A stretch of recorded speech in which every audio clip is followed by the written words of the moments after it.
Тағдырыма жазғаны осы болса, нетермін, көнемін де. Жылағаннан не пайда, бәрібір пешенеме өмір бойы бала сүю бақыты бұйырмаса. Сол үшін де 12 жыл оттасқан еріммен Азаматтан да ажырадым. Енді мен кімге керекпін? Әрі қарай өмірім не болады? Бірақ керек екенмін. Кімге десеңші? Осыдан 2 жыл бұрын ажырасып кеткен күйеуіме, Азаматқа. Бір журналда мынандай оқиғаны оқығаным бар еді. Күйеуге тиелі ол маған жыл сайын ең әдемі гүл шоғын сыйлайтында, оған қоса менің жүрегімді жылытатын 5 сөз жазылған ашық хатын ұсынатын.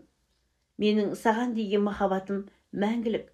Жыл сайын тамаша гүлде тереземнің алдында жайқалып тұратын. Мәңгілік махаббатпен өзге не бар? Өмірімізді қосақтаған 30 жыл өткенде асыл ерім қайтыс болды. 4 баламызбен. Есімде оның жыл сайын сыйлайтын гүлдері қалды.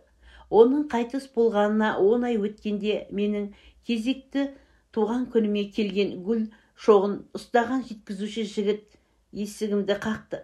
Бұл кімнен деп сұрағыма, ол күйеуіңізден деп жауап беріп еді. Сіз қателестіңіз. Менің күйеуім 10 ай бұрын дүние салған деп гүлді кері қайтардым. Сонда жігіт, кешіріңіз, күйеуіңіз бізге алдын ала шарт жасасып, жыл сайын сізге гүл сыйлауға ақшасында төлеп қойған. Бұл сіздікі, деді де кете барды. Гүлдің ішінен менің саған деген махаббатым мәңгілік деген оттай ыстық ашық хат шықты.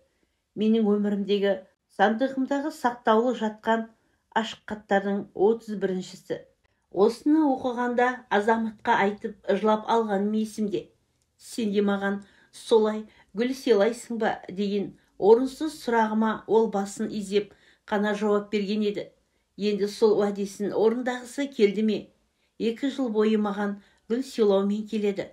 Басқа отбасы, егіз ұлы болса да, екеуміздің сәби сүю мақсатында бармаған жеріміз қалмаған еді.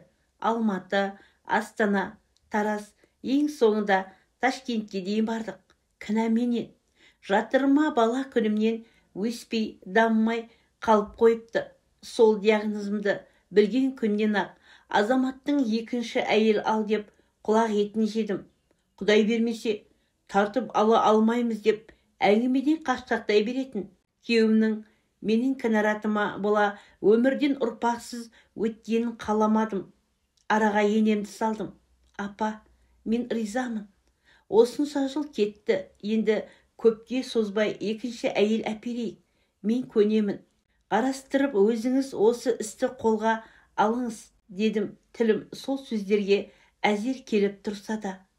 Соңынан енем екеуміз қосыла құшақтасып жылап алдық. Сол біздің қоштасуымыз екен ғой. Құда жекжаттың арасынан жасы 30-ға тақаған, білімді, жұмысы да, жағдайы да жақсы бір қызды таптық. Бірінші болып өзім кездестім. Бір көре салғаннан ұнамаса да, Азамат үшін бәріне көндім. Ашығын айтып, бізге сәби керектігін жеткіздім. Сымбатты, бар жағдайы келіскен жігітке ол да жоқ демеді.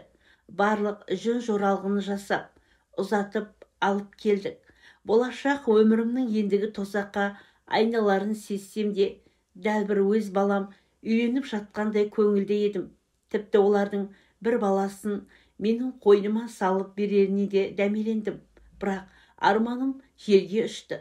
Қыз кезінде бәрі жақсы. Гүлай шаңырағымызға келгеннен ақ билікке ұмтылды. Бейне бір бала тусын десеңдер дегенге келетін еді қылығының бәрі. Бәріне мақұл дедік.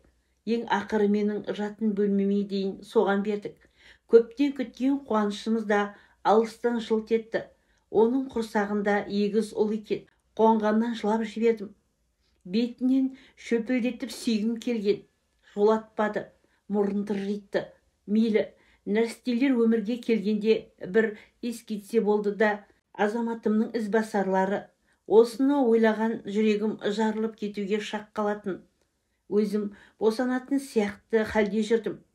Жегісі келген тағамды әзірлеп, құрақ іштім. Оның босанатын уақытына қарай еңбек демалысымды да келісіп қойған болатынмын. Бір күні кешкісін ыдыс жуып болып сыртқа шығайын деген сырттағы әжетханаға өтіп бара жатып, олардың бөлмесінен жарқын шыққан дыбысқа айырылмасқа амалым қалмады.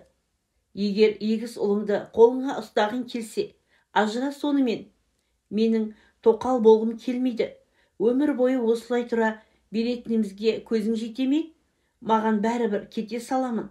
Жағдайым жетеді балаларымды асырауға.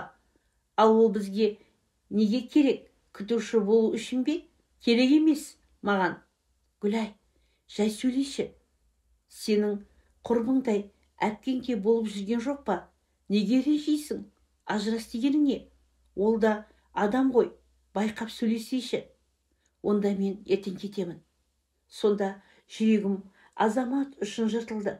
Байғұс шақшадай басы шарадай болып жүр екен де, екінші әйелінің алдында алпамсадай бола тұра бір перзент үшін жығыла сөйлегеніне мен қорланып кеттім. Түнімен жылағанмен шешімімді өзгертте алғам жоқ. Ертесіне Азамат жұмысқа кеткенде оған хат қалдырдым да 12 жыл тұрған табалдырығыммен қош айтыстым. Үндемей шығарып салған Гүлайға шын көңілден бақыт тіледім. Басын изеді де қойды. Содан бері туған қалам Шымкентте тұрып жатырмын. Азаматты кейде сағына еске алғанымды сеземе. Келіп кетеді амалын тауып. Бұрынғы ірілігі қалмаған, жуасып, басылып қалған тәрізді. Мені ойлама, ендігі перзенттеріңді ойла деймін келген сайын. Жүрегімді ауыртатыны жыл сайын туған күнеме ішіне жаным менің жылама деген сөз жазылған қағаз салып бір шоқ гүл жібереді.